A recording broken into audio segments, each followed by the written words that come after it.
উকিল বলতেছে মতিউর রহমান নিজামীর নাম শুনছেন? ওনাকে বলতেছে, ভাই আপনার তো ফাঁসি কার্যকর হবে, আপনি একটা কাম করেন, রাষ্ট্রপতির কাছে বাঁচার দরখাস্ত লেখেন, রাষ্ট্রপতি যদি আপনাকে মাফ করে দেয় আপনার আর ফাঁসি হবে না। মতিউর রহমান নিজামী মুচকি মুচকি হাসতেছে। উকিল বলে, আমি আপনাকে ভালো কথা বললাম, আপনি হাসেন কেন? বলে, হাসার কারণ হলো তোমার কথা শুনে হাসি লাগতেছে। তুমি আমাকে বলতেছো রাষ্ট্রপতির কাছে দরখাস্ত লেখেন, আমি আমার জীবনে বাংলাদেশে 3টা রাষ্ট্রপতিকে ক্ষমতা থাকা অবস্থায় মরা দেখছি। যার কাছে জীবন ভিক্ষা নিবার বলতেছো এরকম 3 জন, তোর এখন কয়জন? একটা হলো মুজিবুর রহমান, জিয়াউর রহমান, জিল্লুর রহমান। সব কয়টার পিছনে রহমান আছে, তোর এখন ঠিক না? একটা হলো মুজিবুর, আর একটা কি? জিয়াউর রহমান, জিল্লুর রহমান। এই 3 জন রহমান ক্ষমতায় থাকা অবস্থায় মারা গেছে। যে প্রেসিডেন্ট ক্ষমতায় থাকা অবস্থায় মরে, কোন ইমানদার তার কাছে বাঁচার দরখাস্ত লিখবে? যারা নিজেরাই মরে যায় তারা আমার কি বাঁচাবে? উকিল বলতেছে, এই কারণে আপনার ফাঁসি হবে। মতিউর রহমান নিজামী বলতেছে, ফাঁসি হবে কিন্তু আমার মৃত্যু হবে না। উকিল বলে, আপনি কি পাগল হলেন? ফাঁসি হবে, মৃত্যু হবে না। তখন বলতেছে, আমার ঈমান বলতেছে, ওয়ালা তাকুলু লিমান ইউকতালু ফি সাবিলিল্লাহি আমওয়াতুন বাল আহইয়াউ ওয়ালাকিন লা তাশউরুন। আল্লাহ রাস্তায় যাদেরকে হত্যা করা হয়, আল্লাহ রাস্তায় যাদেরকে ফাঁসি দেওয়া হয়, তাদেরকে তোমরা মৃত্যু বলো না। এই কথা কার? আরো জোরে বলেন, কার? বিশ্বাস হয়? আমাকে এক ভাই, তার ছেলে হয়েছে গ্রাম সম্পর্কে, ভাই করে ডাকে, হুজুর আমার একটা ছেলে হয়েছে, কি নাম রাখবো? আপনি আলেম মানুষ, একটা ভালো নাম কন্ত। তাই বললাম, এই সময় একটা ভালো নামের খবর আমার কাছে আছে, তোমার ছেলের নাম রাখো আবু সাইদ।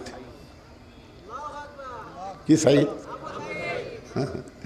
রংপুর আর মফিজ নাই রে পাগলা, রংপুর আর মফিজ নাই রে। সর্বপ্রথম এই ফ্যাসিস্ট সরকারের বিরুদ্ধে যে জীবন দিয়েছে তার নাম কি? আমার ভাই আমারে বলল, হুজুর আসলেই খুব ভালো নাম, আমার খেয়াল হয়েছিল না, আজ থেকে আমার ছেলের নাম রাখবো আবু সাইদ। এখন সবাই ডাকে আবু সাইদের বাপ, আবু সাইদের মা। আপনার বলেন তো, আবু সাইদ কি মরছে? একটা মরিছে। এই বছর যত ছেলে জন্ম নিছে অধিকাংশের নামই হলো আবু সাইদ। আমার এক খালাতো বোনের মেয়ে হয়েছে। খালা আমারে কয়, বাজান তোমার তো বোনের একটা মেয়ে হলো, একটা ভালো নাম রাখো তো, তুমি আলেম মানুষ। আমি বললাম, খালা একটা নাম আমি বলে তো আপনার পছন্দ হয় কিনা? তো খালা বলে, কি নাম? আমি বললাম, হাসিনা। হাসিনা, ওরে বাবা রে। খালা কয়, আলেম না তালেম? আমি বললাম, খালা এত রাগ করছেন কেন? তুই জানিস না হাসিনা একটা খুনি? এই খুনির নাম আমি আমার নাতনির নাম রাখবো না। ওরে বাবা রে। তখন আমি বললাম, আবু সাইদ মরে নাই, আবু সাইদ মানুষের অন্তরে, জোরে কোন ঠিক কি না? আর হাসিনার নাম ওরাও পৌঁছে গেছে, কেউ তার নাম রাখতে চাচ্ছে না। এখন আপনারা বলেন, আল্লাহ রাস্তায় যাদেরকে হত্যা করা হয় আল্লাহর কোরআন অনুযায়ী তারা কি মরে? আল্লাহ বলতেছেন তারা জীবিত। তাসদিক বিল জানান, কলিজার মধ্যে যখন ঈমান থাকবে ওই ব্যক্তি দরকার হলে মৃত্যুবরণ করবে, কিন্তু বাতিলের সঙ্গে আপোষ করবে না। তার কাছে জীবনের চাইতে ঈমানের দাম অনেক বেশি হবে। আপনাদের কাছে জীবনের চাইতে ঈমানের দাম বেশি মনে হয়, এরকম কারা কারা আছেন? একটু হাত তোলে, আল্লাহকে দেখান তো দেখি। এ ভাই, এই খালি খালি হাত তোলেন না, একটু বুঝে শোনা তোলেন তো। এই দেখেন, মুরব্বী তোলেনি, মুরব্বী তোলেনি। আপনারা না বুঝাই তুললেন, মুরব্বী বুঝাই তোলেনি। না না, সেজন্য না, জীবনের চাইতে ঈমানের দাম বেশি না কম সেটা।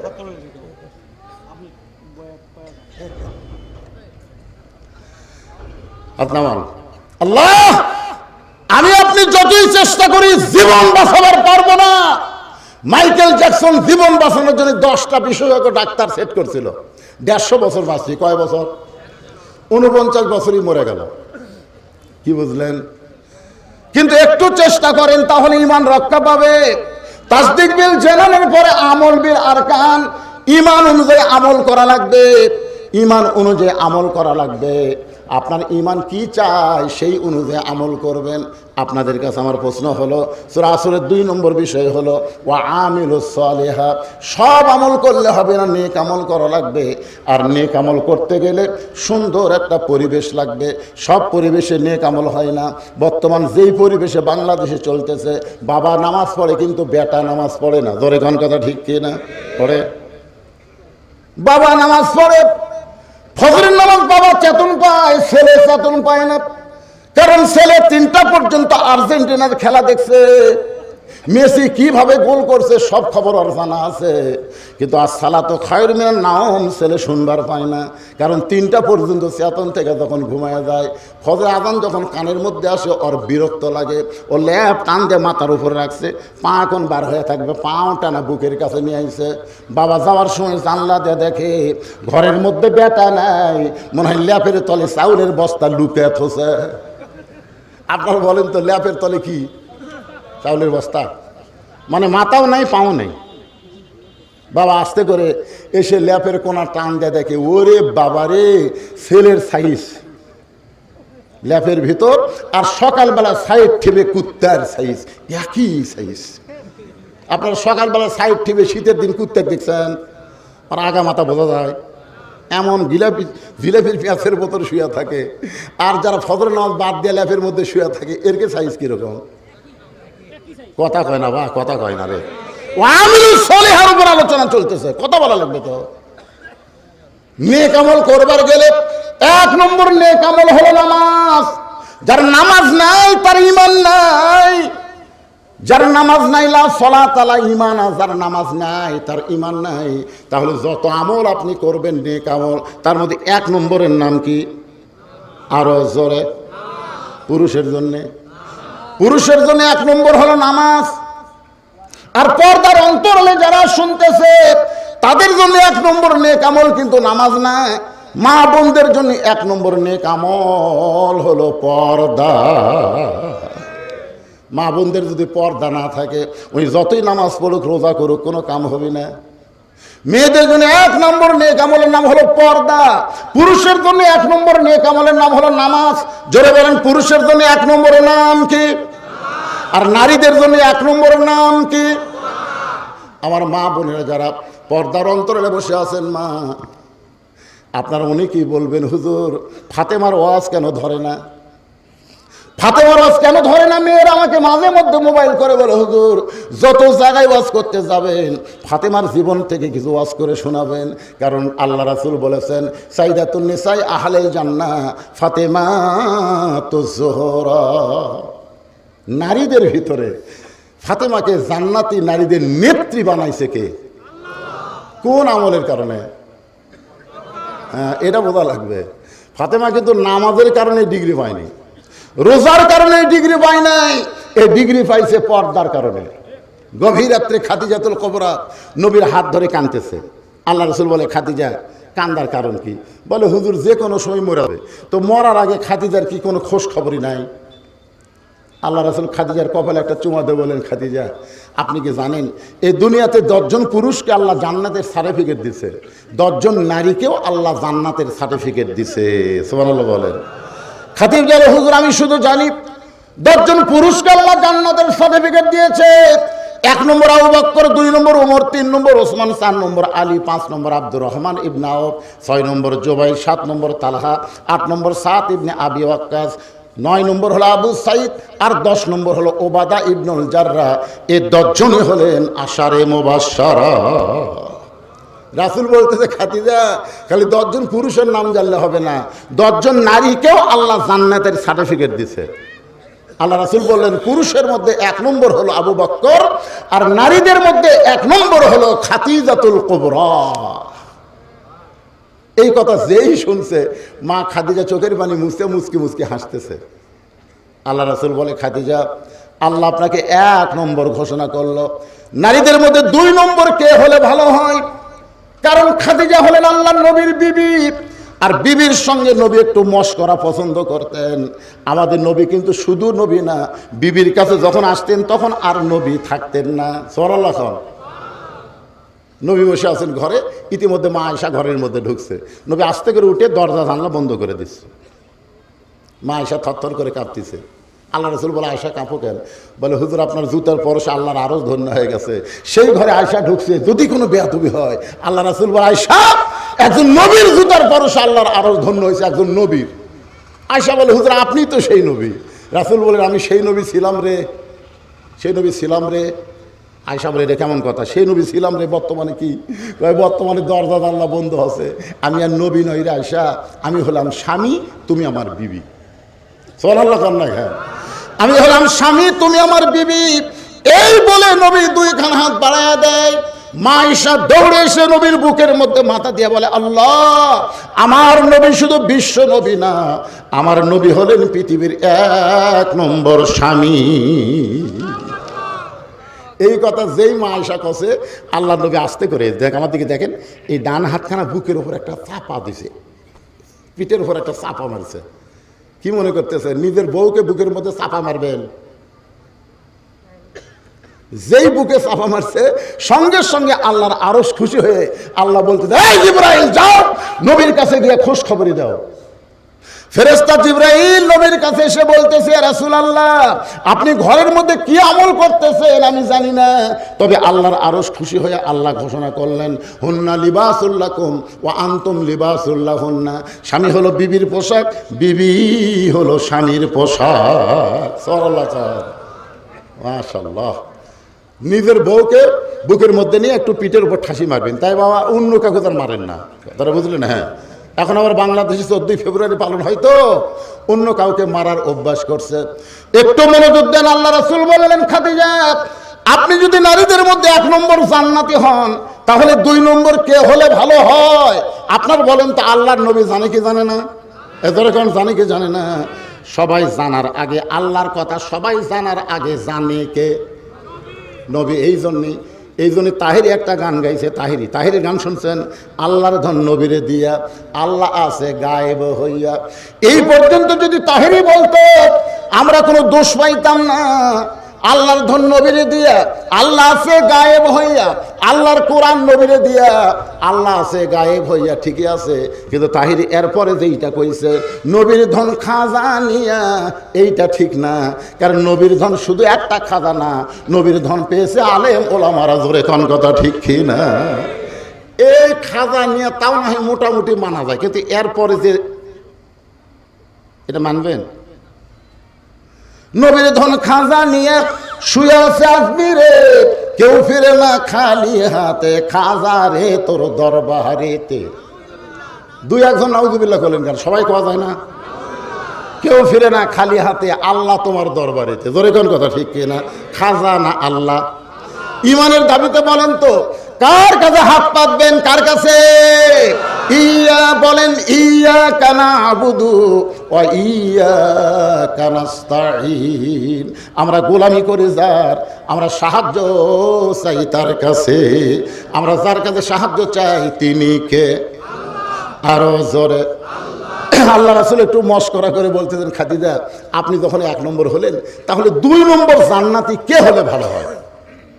খাদিজা বলতেছে, হুজুর, আমি যদি 1 নম্বর হই, 2 নম্বর ফাতেমা হলেই ভালো হয়। চুম করছে, চুম করে বলতেছে, খাদিজা, আল্লাহ আপনার পেট থেকে 4টা মেয়ে দিছে। জোরে কোন কয়টা? 4টা মেয়ে, রোকেয়া, কুলসুমা, জয়নাব, ফাতেমা। তো আপনি অন্য 3টা মেয়ের নাম না বলে 2 নম্বর ফাতেমার নাম বললেন কেন? আপনি 1 নম্বর ফাতেমা, 2 নম্বর, এটা বলার কারণ কি? খাদিজা বলতে, হুজুর, আপনি বাপ না, আপনি হলেন বাপ, আমি হলাম মা। কোন সন্তান কেমন এটা বাবা বলতে পারে না, এইটা জানে মা। বলে করে এইটা জানে কে? বাবা আনন্দে মাতিয়া সাগরে ভাসাইয়া, সেই যে চইলা যায় খবর লয় না, মাজন ধরিয়া উদরে কতই কষ্ট করে, 10 মাস পরে পায় প্রসবের বেদনা, এমন দরদি ভবে কেউ হবে না আমার মা গো। আপনাদের কাছে আমি জানতে চাই, বাবা যদি ভালো হয় তাহলে সন্তান ভালো হবে না? বাবা ভালো হলে সন্তান ভালো হবে না রে পাগলারা। মা যদি ভালো হয় সন্তান আল্লাহর ওলি হয়। জোরে কোন কথা ঠিক কি না? যার প্রমাণ হলো ইয়াকুব নবী। ইয়াকুব নবী একদিন নির্জনে বসে আল্লাহর কাছে কাঁদতেছে, আল্লাহ আমি নবী হয়ে সন্তান জন্ম দিলাম 12টা। জোরে কোন কয়টা? তো 2টা সন্তান এত ভালো, এই 10টা এত খারাপ কেন? আমি নবী হয়ে জন্ম দিলাম। আল্লাহ কয়, ইয়াকুব তোমার বউ কয়টা? একু বলতেছে, আল্লাহ আমার বউ 2টা। তোমার যে বউ ভালো সেই বউয়ের পেট থেকে বনিয়ামিন ইউসুফের জন্ম হয়েছে, এই 2 সন্তান ভালো। আর তোমার যে বউ খারাপ, ওর পেটের মধ্যে যে 10টা মালবার আছে এরা হলো খারাপ। এখান থেকে প্রমাণ হলো সন্তান ভালো হতে গেলে বাবা ভালো হওয়া লাগবে না, সন্তান ভালো হতে গেলে মা ভালো হওয়া লাগবে। জোরে জোরে কথা ঠিক কি না? খ্রিস্টান নেপোলিয়ান বলেছে, তোমরা যদি ভালো একটা সন্তান চাও তাহলে ভালো একটা মায়ের দরকার। পর্দার অন্তরালে যারা বসে আছে এরা কারা? এই মায়েদের জন্য একটু ওয়াজ করতেছি, কি মন খারাপ হচ্ছে? একটু মনোযোগ দিবেন। আল্লাহ নবী বললেন, খাদিজা আপনি কি বুঝাবার চাচ্ছেন? খাদিজা বলতেছে, ইয়া রাসূলুল্লাহ আমার 3টা মেয়ে যখন জন্ম নিয়েছে পরপর আমি প্রসব বেদনা পাইছি, কিন্তু আমার ফাতেমা যখন জন্ম নিয়েছে ওই আল্লাহর শপথ করে বলতেছি আমি খাদিজার কোনো প্রসব বেদনা হয়নি। ওগো আল্লাহর নবী, আমি 3টা মেয়ের দিকে তাকিয়ে দেখছি, এদের মধ্যে দুনিয়ার চিন্তা ভাবনা আছে, কিন্তু ফাতেমার দিকে যখন তাকায় দেখি ফাতেমা মনে হয় দুনিয়াকে একেবারে ভিতরে হজম করে আমার আল্লাহর মহব্বতের পাগলি হয়ে গেছে। জোরে কান সুবহানাল্লাহ। ওগো আল্লাহর নবী, এই ফাতেমা যখন জন্ম নিয়েছে আমি খাদিজা তার দিকে তাকায় দেখি তার 2টা হাত ইজ্জতের উপরে, আমি মা হইয়াও ফাতেমার ইজ্জত দেখতে পাইনি। যে মেয়েটা আমার জন্মসূত্রে পর্দা নিয়ে জন্ম নিয়েছে সেই মেয়েটাকে আল্লাহ যেন জান্নাতের 2 নম্বর ঘোষণা করে। আল্লাহ নবী বললেন, খাদিজা ফাতেমা জান্নাতি নয়, ফাতেমা জান্নাতি নয়। খাদিজা দৌড়ে এসে নবীর মুখ চেপে ধরে বলি, ইয়া রাসূলুল্লাহ আপনি এমন কথা কেমনে বলতেছেন? ফাতেমা জান্নাতি নয়, তাহলে ফাতেমা কি? রাসূল বললেন, ফাতেমা হলো জান্নাতি নারীদের নেত্রী। মানে ফাতেমা কোনো নম্বরের মধ্যে নাই, ফাতেমা কোনো 1-2 এর মধ্যে নাই। ফাতেমা কার মধ্যে আছে? জান্নাতি নারীদের নেত্রী। খাদিজা বলতে, তো হুজুর তাহলে তো এই জায়গা আমারও খাওয়া নাই, আমি 1 নম্বর। আর ফাতেমা যদি জান্নাতের নারীদের নেত্রী হয় তাহলে আমি মা হইয়া লাভ কোথায়? আল্লাহ রাসূল বলতেছে, খাদিজা মন খারাপ। খাদিজা বলতেছে, হুজুর আপনি আর আমি ছাড়া কেউ জানে না, আপনি আর আমি ছাড়া কেউ জানে না, আপনি একটু পাল্টা দেন হুজুর। আমাকে বানানো জান্নাতি নারীদের নেত্রী আর ফাতেমা কোন 1 নম্বর জান্নাতি। আল্লাহ রাসূল বলতেছে, খাদিজা এইরকম মনে হওয়ার কারণ কি? খাদিজা বলতে, হুজুর আপনি জানেন না আমরা মেয়ে মানুষ, মেয়ে মানুষের স্বভাব হলো কোনোদিন কাউকে উপরে থাকতে দেয় না, সবসময় উপরে থাকতে চায়। জোরে কোন কথা ঠিক কিনা?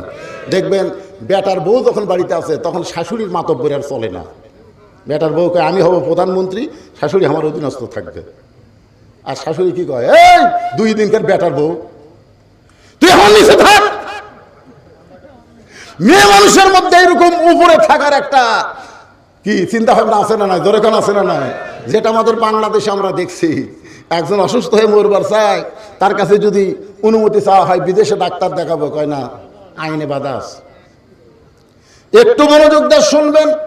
আমি বাংলাদেশের সরকার বাদ দিলাম, আমার বাড়ির কথা বলতেছি, আমার বাড়ির কথা বলতেছি। আল্লাহ আমাকে ছেলে দেয় নাই, আমার মেয়ে আছে, মেয়েরা কিন্তু বাপকে বেশি ভালোবাসে।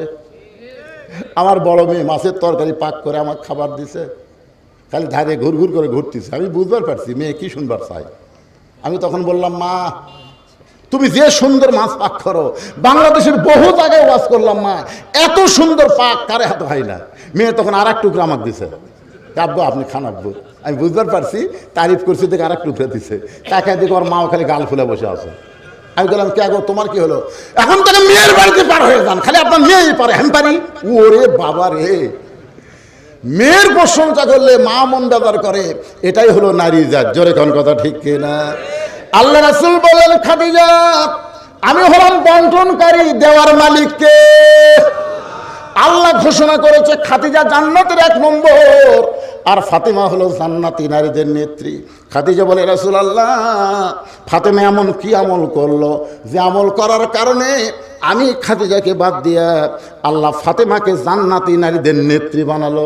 হুজুর এইটা আপনি যতক্ষণ না বলবেন ততক্ষণ আপনার কাছ থেকে আমি সরব না। কোন আমলের কারণে ফাতেমাকে আল্লাহ খাতুনে জান্নাত ডিগ্রি দিল, এইটা যতক্ষণ না বলবেন ততক্ষণ আমি আপনার কাছ থেকে নড়ব। এই বলে নবীর হাত ধরছেন। হুজুর বলেন, হুজুর কোন আমলের কারণে আল্লাহ ফাতেমাকে খাতুনে জান্নাত ডিগ্রি দিল? আমি খাদিজা এটা জানবার চাই। খাদিজা যদি জানবার চাই ফাতেমা কোন আমলের কারণে জান্নাতি নারীদের নেত্রী হয়েছে, তাহলে যে মেয়েরা পর্দার অন্তরালে বসে আছে এদের জানার দরকার আছে না? না, মেয়েরা হয়তো মনে করবে হুজুর সূরা আসরের তাফসীর ধরে আমাদের কথা ভুলে গেছে, এই জন্য ওদেরকে একটু ড্যাশ দিয়ে তুললাম, ওরা এখন থাক। আরে বাবা, কোন আমলের কারণে আল্লাহ ফাতেমাকে খাতুনে জান্নাত ডিগ্রি দিল, এটা ফাতেমার মা খাদিজা যদি শুনবার চায় তোমাদেরকে শোনা লাগবেই, কারণ ফাতেমাকে নেত্রী বানায় তার অধীনে আল্লাহ তোমাদেরকে জান্নাত দিবে। জোরে কোন কথা ঠিক কি না? এখন আসেন ওয়া আমিলুস সালিহার পরে সূরা আসরের 3 নম্বর বিষয় হলো ওয়া আমিলুস সালিহার উপর আমি দুইটা আলোচনা করলাম। পুরুষের জন্য 1 নম্বর হলো নামাজ, আর নারীদের জন্য 1 নম্বর কি? এরপরে ওয়াতাওয়াসাউ বিল হক। সূরা আসরের 3 নম্বর বিষয় হলো ওয়াতাওয়াসাউ বিল হক, হক কথা বলতে হবে, হক পথে চলতে হবে। কুল জাল হক ওয়া যাহাকাল বাতিল ইন্নাল বাতিলা কানা যাহুকা। আপনারা যারা মুরব্বী, ছেলে ফেলে বুঝবে না, মুরব্বী যারা আছো আপনারা কি বলতে পারেন আজিজুল হক নামে একজন আলেম ছিল বাংলাদেশে? কি ভাই? আরে আজিজুল হক রে পাগলা, শাইখুল হাদিস আজিজুল হক, যিনি বুখারী শরীফের বাংলা অনুবাদ করেছেন। এই যে বর্তমানে যে মামুনুল হক নাই, মামুনুল হক এরই বাপের নাম।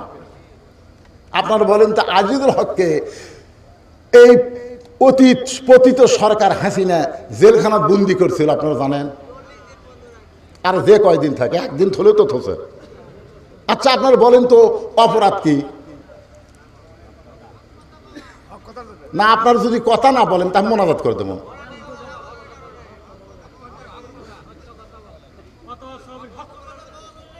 আমি কিন্তু ওয়াতাওয়াসাউ বিল হকের উপরই তাফসীর শুরু করছি ভাই। ফাটাফাটি ওয়াজ করা লাগবে, বুঝেন না কেন? হক হক, কে বেজার হলো কে খুশি হলো এইটা দেখলে হবে না, কোরআনের হক কথা বলাই লাগবে। জোরে কোন ঠিক কিনা? বলতেই হবে।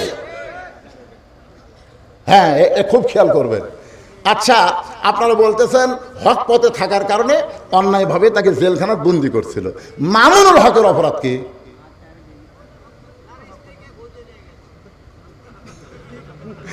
বকলে তো আমরাও ঘুরি রে ভাই, কাবিন কোনোদিন সাথে রাখি না। তোর এখন কথা ঠিক কিনা? আমি আপনাকে বোঝানোর জন্য বলতেছি আজিজুল হক, মামুনুল হক, ওয়াতাওয়াসাউ বিল হক, কুল জাল হক যাহাকাল বাতিল ইন্নাল বাতিলা কানা যাহুকা। এটা বোঝানোর জন্য সংক্ষিপ্ত ভাবে একটু মারেফতের লাইনে কথা বলো। মারেফত বোঝেন? মারেফত মানে পীর সাহেবের পথ না ভাই। মারেফত মানে শব্দের অর্থ হলো প্রকৃত পরিচয় জানা, এরই নাম হলো মারেফত। আপনারা তারাত গাড়ি, একটা আমাদের বগুড়াতে একটা জায়গার নাম আছে তারাত গাড়ি। তারাত গাড়ির নাম শোনেন না আপনারা? বেয়াত গাড়ির পাশেই তারাত গাড়ি, একে বেয়াত গাড়ির সাথে লাগানো তারাত গাড়ি। ধরে কোন কি গাড়ি? তারাত গাড়ির একটা পাগলা ছিল, নাম হলো হাবো পাগলা। জোরে কোন কি পাগলা? হাবো পাগলা। হাজার হাজার মানুষ খাওয়া দাওয়া করতেছে, হাজার হাজার মানুষ খাওয়া দাওয়া করতেছে, আর ওই পাগলা ওই অনুষ্ঠানে ধার দিয়ে যাচ্ছে। যাওয়ার সময় পাগলা বলছে, মানুষ নাই রে, মানুষ নাই রে, মানুষ নাই।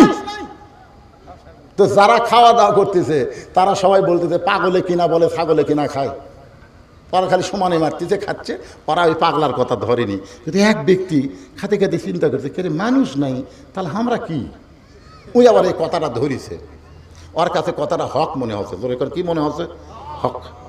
মানুষ নাই রে, মানুষ নাই, তাহলে আমি কি রে? ই যে যাচ্ছে আর বলতেছে মানুষ নাই রে, মানুষ নাই, তাহলে আমি কি রে? যারা ধরেনি এরকম কোনো সমস্যা আছে? এরা সমানে মারতেছে, খালি আলু ঘাটি গোস্ত দিয়ে সমানে মারতেছে, ধরিছে, ওর আর খাওয়া নাই। ওই আস্তে করে উঠে, আমি কিন্তু মারেফত দিয়ে বলতেছি, একটু মনোযোগ দিয়ে শুনবেন। আস্তে করে উঠে পাগলার কাছে গেছে, কে রে পাগলা, এ পাগলাই, তুই যে কইলি মানুষ নাই, মানুষ নাই, তো মানুষ নাই, হাজার হাজার মানুষ খাচ্ছে, আর কি? পাগলা বলতেছে, কেউ তো ধরেনি, তুই ধরলু কে? এই সবাই তো খাচ্ছে, তুই উঠলু কে? তো বলতেছে, ভাই আমার ভিতরে একটু চিন্তা হচ্ছে, মানুষ নাই তাহলে আমি কি? তুই যখন বুঝবার চাচ্ছ, তুই কি? আয়। তো নিয়ে গেছে এক সাইডে, এরকম বাম হাত আলোক করছে, ওই তলদা তাকায় দেখে 15-20 জন মানুষ বাদ ভাগে সব শিয়াল কুত্তে। তখন বলতেছে, কে ভাই কি দেখলাম? ভাই যা দেখতিস চুপ। দেশাইল কলিকাল, ভেড়া চাটে বাঘের গাল, আসল কথা বললে তুমি ধরা পড়বা রে, আসল কথা বললে তোমায় মারবে রে। সবাই বলেন, দেশাইল কলিকাল, ভেড়া চাটে বাঘের গাল, মাকে বলে কুটনি বুড়ি, বউ সোনার সান রে, বউ সোনার সান। মাকে কি বলে? কুটনি বুড়ি। বউ কানে কানে কছে, তুমি যখন বাইরে যাও, ব্যবসা করবার যাও, চাকরির যাও, তোমার মাও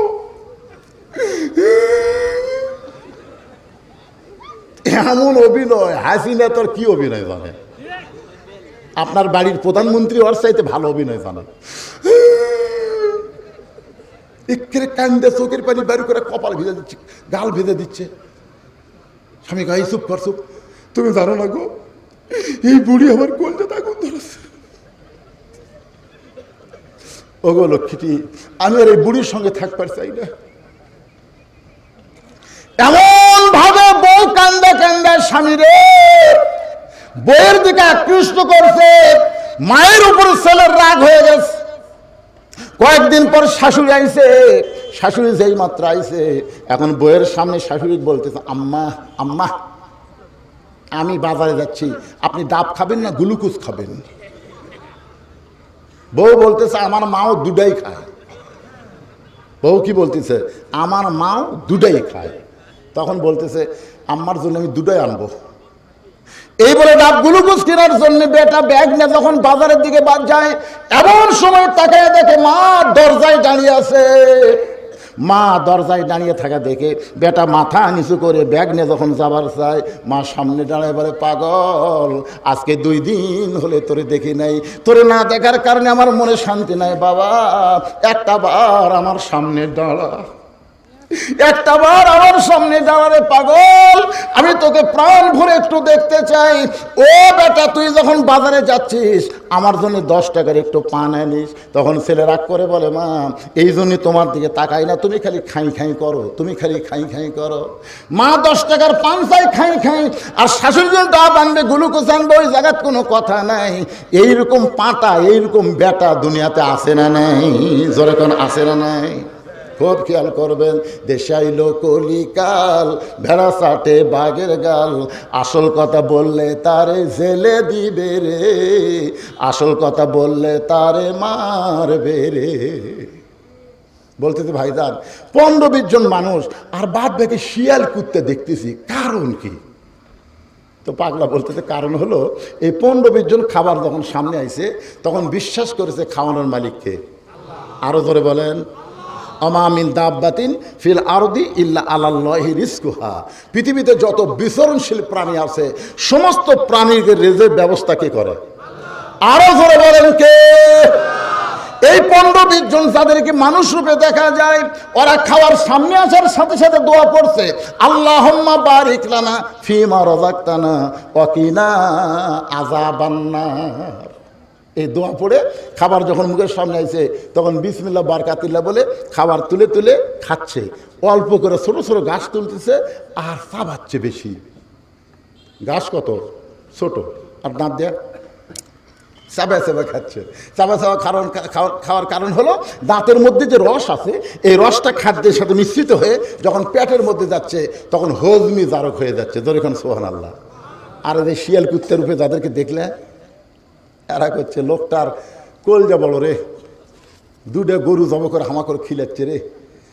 এইরকম আরো গোটা দুয়েক লোক যদি এলাকার থাকতো আমাকে খাওয়ার অভাবই হতো না। খাওয়াই কে? আর এই লোকটা আল্লাহর কথা মনেই নাই। এরা বলতেছে আর তা কলজা ভাই আয় দোয়া দরদ কোনো দরকার নাই। হাঁসের মতন হাঁস যেরকম খায় ঠিক এরকম গদ গদ করে খাচ্ছে আর সাবান ছাড়াই গিলতিছে। আপনারা বলেন তো খাওয়ানোর মালিক কে? আল্লাহ বাদে কোনো মানুষ খাওয়ায়? এই কথা যারা বিশ্বাস করে তারা কোনোদিন মানুষ হতে পারে না, মানবরূপী পশু। আল্লাহ কোরআনে বলেছেন সুম্মা, পড়েন সুম্মা রাদাদনাহু আসফালা সাফিলিন। এই আয়াতের অর্থ হলো এরা জন্তু জানোয়ারের চাইতেও নিকৃষ্ট, জন্তু জানোয়ারের চাইতেও নিকৃষ্ট। ওয়াতাওয়াসাউ বিল হক, আমি হক কথা বলতেছি ভাইজান। আজকে আমাদের বাংলাদেশে এই কোরআনের হক কথা, কোরআন অনুযায়ী চলার কথা যখন আমরা বলবার যাবো তখন দেখবেন কিছু লোকের অন্তরে আঘাত লাগবে। ধরে কোন কথা ঠিক কি না? আপনি দুনিয়াতে কয়দিন থাকবেন? আপনি কত বড় নেতা নেত্রী হয়েছেন, সবাইকেই যাইতে হবে। এই বাংলাদেশে যিনি আইন মন্ত্রী ছিল, ধরে কোন কি মন্ত্রী, নাম কি? আপনারা বলেন তো আনিসুল হক কি কোট প্যান্ট পরে ধরা পড়ছে? কোট প্যান্ট, একটা শার্ট আর লুঙ্গি পরে নৌকার উপর। যখন আনিসুল হক ধরলো পুলিশ বলতেছে চলেন যাই, তার আনিসুল হক খালি চোখ টেরা করে। মানে আর একটা আছে চিনার কোনো উপায় নেই। ওই একটা সাদা দাড়ি কামিয়া, বুঝলেন, মাথার চুলত দিছে কলপ। মই এমন একটা শার্ট লুঙ্গি পরে আছে মনে হয় রংপুরের মফিজ। আনিসুল হক খালি চোখ মারে। পুলিশ কয় স্যার কি? ওটা কে? ওটা সালমান রহমান। এই কি দাইয়া দেখে ভাই,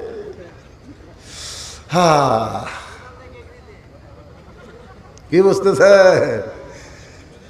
ওয়াতাওয়াসাউ বিল হক, হক কথা বলতেছি। আল্লাহ কোরআনে বললেন আরো আইতাল্লাযী ইউকাযযিবু বিদ্দীন, এরাই হলো ধর্মের নামে মিথ্যাবাদী। যারা দাড়ি টুপি নিয়ে বাংলাদেশের সম্পত্তি ব্যাংক থেকে মাইরা বিদেশে পাচার করে, এরাই হলো ধর্মের নামে মিথ্যাবাদী। এরা নবীর সুন্নতের টুপি পরে না, এরা নবীর সুন্নতেও দাড়ি রাখে না। এরা ভ্যাস ধরা বাংলাদেশের সম্পদ মারবার চাই। ধরে কোন কথা ঠিক কি না? ওয়াতাওয়াসাউ বিল হক, হক কথা বলতে হবে, হক পথে চলা লাগবে। 4 নম্বর বিষয় হলো ওয়াতাওয়াসাউ বিস সবর। এগুলো কি লিখতেছেন? ওয়াজ বন্ধ করার বুদ্ধি করতেছেন নাকি?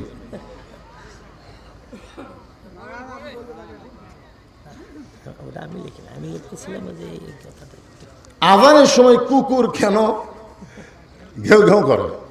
আপনাকে এলাকাত করে আজান সময়? আমার মুয়াজ্জিন সাহেব একদিন আমাকে বলতে তো, হুজুর এই যে আমি আজান দিবার যাই, এই কুত্তা খালি চারিদিকে দৌড়ে আসে মনে লোকমা দিবার চাই। এখানে মসজিদের জানলার কাছে আমার হুজুর এইটা কুত্তার করার কারণ কি? আমি বললাম ভাইজান আপনি সত্যি করে বলেন তো, আপনি যে আজান দিচ্ছেন আপনার বেটার খবর কি? মুয়াজ্জিন বলতে আমার 3 বেটা, একটাও শালা নামাজ পড়ে না। এই জন্য কুত্তা লোকমান দিছে, এই মুয়াজ্জিন তুই তো মসজিদ এসে সালাত করে না, নাম আজান দিচ্ছ, তোর বেটারাই চেতন পায় না রে। সব মুয়াজ্জিনের আজানে কুত্তা ভোগে না। দেখবেন যেই মুয়াজ্জিনের বেটা বউ নামাজ পড়ে না, এই শালার আজানে কুত্তা ভোগে। জোরে করে আপনি খেয়াল করবেন, এটাও হক কথা, এটাও হক কথা।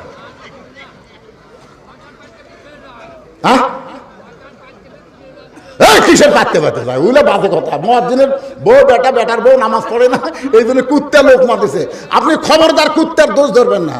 ইমাম মালিক যখন বলেছে একটা বেনামাজি কুত্তার চাইতেও জঘন্য, এ কথা বলার, এই কথা যেই বলছে একটা বেনামাজি যা কুত্তা হতো, এই কথা বলার সাথে সাথে 4-5টা কুত্তা হয়েছে, আচ্ছা ভেউ ভেউ করতেছে। ইমাম মালিক বললেন এই কুত্তা কি কবার চাই রে? কুত্তা বলবার চাচ্ছে হুজুর একটা বেনামাজিকে হামাকের সাথে তুলনা করলেন, তার মানে আপনি কি কোরআন আয়াত পড়েন নাই? সুম্মা রাদাদ নাওয়াজ ফলা সাবিলেন, যারা বেনামাজি হয় তারা পশুর চাইতেও জঘন্য, বেনামাজি বান্দা তারা কুত্তার চাইতেও খারাপ তারা। এই কথা যেই ইমাম মালিক বললো কুত্তা চারটে চলে গেল। তার মানে কি বুঝতেছেন? কুত্তা কি জন্য আসে বোঝেন না? হ্যাঁ, পরে কথা আরো বলতেছি। এখানে আর একটা হাত স্লিপ দিতে হুজুর, এই বেশি লম্বা চড়া কোনো আদায় না, 2 মিনিটের মধ্যে আপনি আদায় কমপ্লিট করবেন। 2 মিনিট। এই মসজিদের সব কিছু আছে, মাহফিলের খরচ বাবদ আপনাদের কাছে একটু ব্যাগ যাবে ভাই। আপনাদের কাছে ব্যাগ যখন যাবে 1 টাকাও দিবেন না, এরকম নিয়ত করে কারা বসে আছেন? হাত তোলেন তো, যে হুজুর আপনার যতই ব্যাগ টাকা আপনি দিবেন না, বুঝবার পারেন 1 টাকাও দিবেন না, এরকম কে বসে আছেন? হাত তোলেন তো। সবাই দিবে ইনশাআল্লাহ। কারা কারা 10 হোক 20 হোক 50 হোক ব্যাগকে খালি ফেরত দিবেন না, কারা কারা দিবেন তারা একটা হাত তোলা। আল্লাহ দেখেন তো দেখি যারা দিবেন, কে কে হাত তুলে নিবে? মাশাআল্লাহ মাশাআল্লাহ, হাত নামান। আচ্ছা, খাদিজা বলে রাসূলুল্লাহ প্রশ্নের উত্তর দেওয়ার যোগ্যতা কি আমার আছে? আল্লাহর নবী বলেন আপনি চিন্তা ভাবনা করে উত্তর দিবেন। 1 নম্বর প্রশ্ন হলো, খাদিজা আপনি বলেন তো কত বছর বয়স ঈমান গ্রহণ করছেন? খাদিজা বলতেছে ইয়া রাসূলুল্লাহ আমার যখন 55 বছর বয়স তখন আমি ঈমান গ্রহণ করেছি। আল্লাহ রাসূল বলে খাদিজা 55 বছর বয়স ঈমান গ্রহণ করেছেন, ঈমান গ্রহণের আগে আপনি কি ছিলেন? খাদিজা বলছে যে হুজুর আমি কাফের ছিলাম, আমি কাফের ছিলাম। আল্লাহ নবী বলে খাদিজা আপনি আপনার হায়াতের জীবনে 50 বছর 55 বছর কুফরি হালে কাটাইছেন, এখন আপনি বলেন তো আপনার পেটের মেয়ে ফাতেমা কত বছর কুফরি হালে কাটাইছে? খাদিজা বলতেছে জান্নাতি জান্নাতি, আমার ফাতেমা জান্নাতি হয়ে জন্ম নিয়েছে। আল্লাহ রাসূল বলে খাদিজা 1 নম্বর উত্তরে কে জিতলো? খাদিজা বলতেছে ওগো নবী 1 নম্বরে আমার ফাতেমা জিতে গেল। রাসূল বলে খাদিজা আপনার নাকের সাইজ কেমন, মুখের সাইজ কেমন, আপনার গায়ের রং কেমন, এটা দুনিয়ার কত পুরুষ মানুষ দেখেছে, আপনি কি হিসাব করে বলতে পারবেন?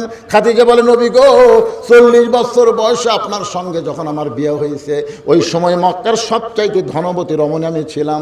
এত বড় ধনী হওয়ার পিছনে কারণ হলো আমি খাদিজার অনেকগুলো ব্যবসা ছিল, এই ব্যবসা করতে গিয়া হাজার হাজার পুরুষের সঙ্গে আমার লেনদেন হয়েছে।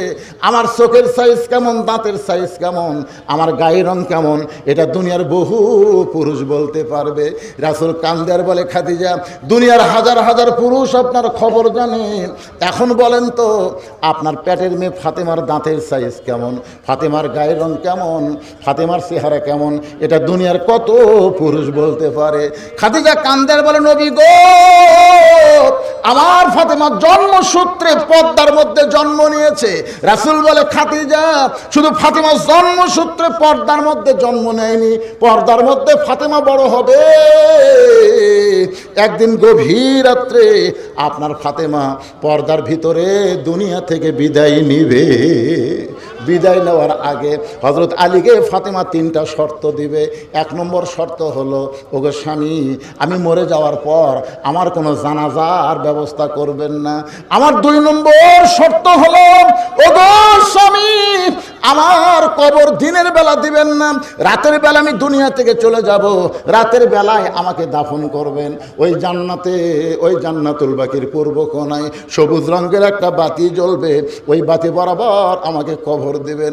আমার 3 নম্বর চাওয়া হলো আমার লাশটা খাটনিতে তুলবেন না, কারণ আমি ফাতেমা দুনিয়া থেকে বিদায় নেওয়ার পর 4 জন মানুষ আমার খাটনি কান্দে নিবে, এমন 4 জন পুরুষ ফাতেমার চোখে পড়ে না। আমার বাবা যদি দুনিয়াতে থাকতো মরা মেয়ের লাশের খাটনি বাবা কান্দে নিবার পারতো, কিন্তু 6 মাস আগে আমার বাবা দুনিয়া থেকে চলে গেছে, আমার বাবা আমার খাটনি কান্দে নিবার পারবে না।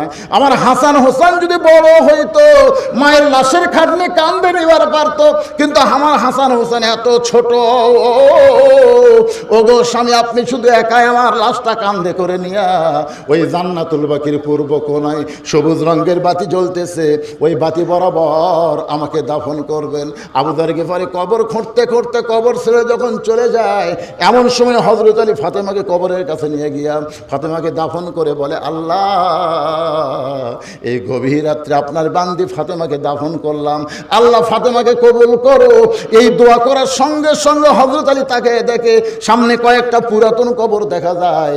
এই মাত্র ফাতেমার কবর দিছে, সেই নতুন কবর আর দেখা যায় না। হযরত আলী দৌড়ে এসে কবরের মধ্যে কবর খোঁজে, কিন্তু নতুন কবর আর দেখতে পায় না। চিৎকার করে বলে, এখনই ফাতেমার কবর দিলাম, সেই কবরটা গেল কোন জায়গায়? ফাতেমার কবর কোথায়? ফাতেমার কবর কোথায়? কে যেন ডাকতে বলে, আলী রে, ফাতেমা হলো পর্দানিশী। আমি আল্লাহ জোহরা ডিগ্রি দিয়া ফাতেমার কবরটাকে কিয়ামত পর্যন্ত পর্দা করে দিয়েছি। আমার মায়েরা, ফাতেমার সঙ্গে যদি জান্নাতে থাকতে চান তাহলে আপনাদের 1 নম্বর নেক আমল হলো পর্দা। এই পর্দা আপনারা আমল করবেন না। এখন চলে আসেন ওয়াতাওয়াসাউ বিস-সবর। এই সূরা আসরের 4 নম্বর বিষয় হলো ধৈর্য ধারণ করতে হবে। ধৈর্য ধারণের উপদেশ দেওয়া লাগবে। যে মায়ের কোনোদিন বাচ্চা হয়নি, এবার প্রথম বাচ্চা হবে, আপনারা বলেন তো, ওই মাকে দাদি নানি ধৈর্য ধরার উপদেশ দেওয়ার দরকার আছে না নাই? কথা কন না, আছে না নাই? কি হয়েছে আপনাদের? শেষ করেন আপনি।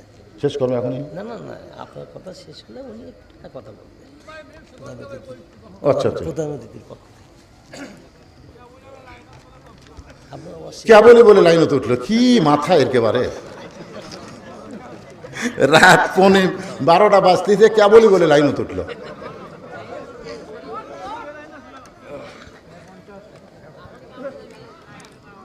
না না, 4 নম্বর বিষয় বাকি আছে না? নাই। হ্যাঁ, 1 নম্বর কি? ঈমান। যেখানে 1 নম্বর কি? 2 নম্বর হলো আমলুস সালেহা। আমলুস সালেহার মধ্যে পুরুষের 1 নম্বর কি আর নারীদের 1 নম্বর কি? ওয়াতাওয়াসাউ বিল হক। হকের উপর যা বলছি। এখন সবরের উপর কথা চলতেছে। তো এখন মেয়েটার প্রথম বাচ্চা হবে, বিয়ে হওয়ার পরে প্রথম বাচ্চা হবে। সে মেয়েটাকে ধৈর্য ধারণের উপদেশ দেওয়ার দরকার আছে না নাই? দাদি নানি বলতেছে, তুই তো বাচ্চা ফেরত লিলি রে, এই বাচ্চা হওয়ার সময় যা হবি ভাই। না দাদি কি হবে? এই যাই হোক, যা হই হোক, ধৈর্য ধারণ কর। কারণ বাপের পায়ের তলে জান্নাত না, মায়ের পায়ের তলে জান্নাত। জোরে খান কথা ঠিক কিনা? তোর পায়ের তলে সন্তানের জান্নাত রে পাগলি। বাপের তো কোনো কষ্ট নাই, কষ্ট হলো মায়ের। আর মায়ের পায়ের তলে সন্তানের জান্নাত। তাই ঠিকই তো তাই। দাদি বলতেছে, শোন, রাসূল মায়ের কথা 3 বার কছে, বাপের কথা কয়বার? তুমি খেদমত করবা কার? মায়ের। খেদমত করবো কার? মায়ের। খেদমত করবো কার? মায়ের। এরপরে বলি, ইয়া রাসূলুল্লাহ, এরপরে খেদমত। আল্লাহ রাসূল বলেন, তোমার বাবার এজলেস বসো। 3 বার মায়ের কথা কইছে, রাসূল বসতে বলে নাই। আর বাবার কথা একবার বলি, রাসূল কি করলেন? বসো।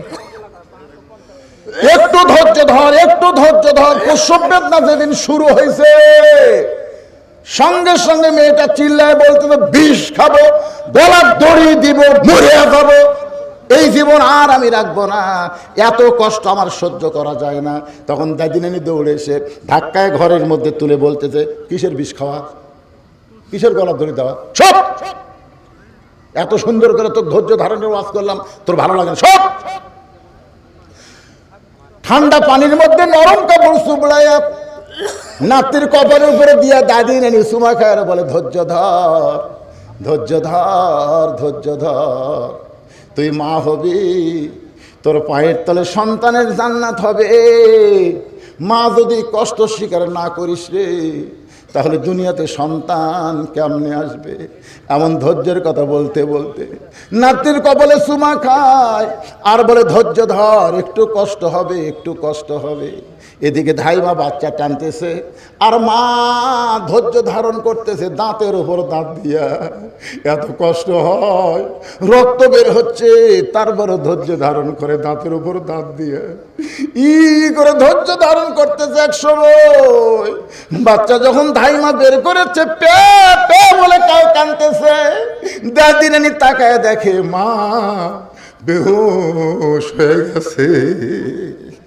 বাচ্চাটারে গোসল করায় ওই বাচ্চা যখন মায়ের বুকে দেয়, বাচ্চার পরশে মা হুঁশ ফিরে পায়। হুঁশ পাওয়ার পরে আস্তে করে ওই বাচ্চাকে মুখের কাছে নিয়ে আসে সুমা খায়। দাদি রানী তিরস্কার করে বলে, এরই ব্যথায় তুই বিষ খাবার চাইছিলি, গলার দড়ি দিবার চাইছিলি, এক বুকর থেকে ফেলে দে, এর আদর করিস না। মা মুচকি মুচকি হাসি আর বলে, দাদি এত কষ্টের পরে এত বড় শান্তি পাবো এইটা কখনোই চিন্তা করি নাই। আজকে এত কষ্ট, প্রায় 2000 ছাত্র জনতা জীবন দিল, অনেক ইসলামী নেতাকে ফাঁসির মঞ্চে নিয়ে গেল, কারো হাত হারালো, কারো চোখ হারালো। আজকে দেখেন অনেকেই পঙ্গু হয়ে গেল। এত কষ্টের পর, কত রক্ত, এত কষ্টের পরে আমরা সবাই চাই মা যেমন তার সন্তানকে বুকে পাইয়া সব কষ্ট ভুলে গেছে, আমরা ভুলে যাব বাংলার জমিনে আল্লাহর কোরআন দিয়া যখন রাষ্ট্র চালু হবে। আল্লাহ আমাদের সকলের জীবনে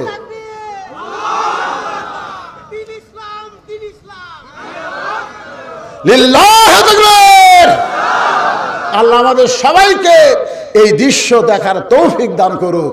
সকলে বলে আল্লাহুম্মা আমিন। জি, দিলওয়ার ভাই তার মায়ের জন্য 500 টাকা দান। দিলওয়ার ভাই তার মায়ের জন্য 500 টাকা দান করছে। আল্লাহ কবুল। মুরব্বী কি বলবে দেন? আলহামদুলিল্লাহ, এতক্ষণ আপনারা অত্যন্ত প্রাঞ্জল ভাষায় কোরআন এবং হাদিসের কথা শুনছিলেন। এখন আজকের মাহফিলের দুইজন প্রধান অতিথি জনাব আলহাজ মোহাম্মদ রবিউল ইসলাম আর জনাব মোহাম্মদ তানভীর রহমান স্টিভ, এই দুইজন প্রধান অতিথির সম্মানিত মুরব্বী আমাদের ভাই হাফিজুর রহমান সাহেব তাদের পক্ষ থেকে দোয়া চাবেন। আপনি একটু শুনে, এখনই দোয়া হবে, আখেরি মোনাজাত করে যাবেন, হুজুর দোয়া পরিচালনা করবেন, এখনই দোয়া। আপনারা বসেন বসেন, দোয়া বরকত নিয়ে যাবেন, শেষ বরকত।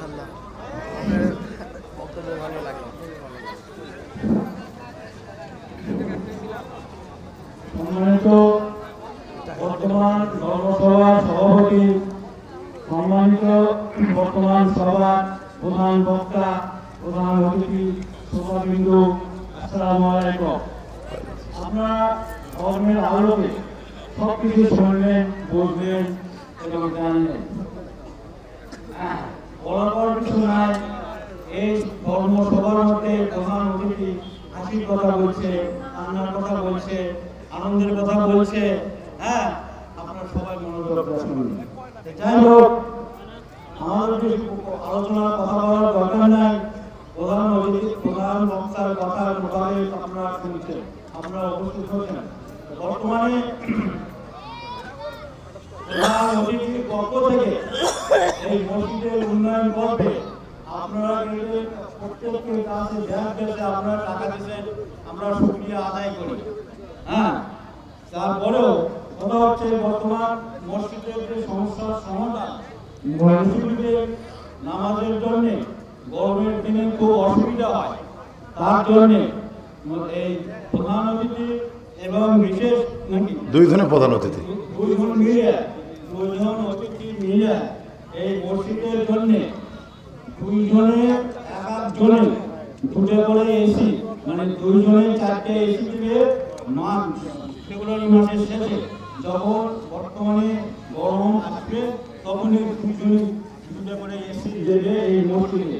ইনশাআল্লাহ আপনারা সবাই দোয়া করবেন এবং মোনাজাত করবেন।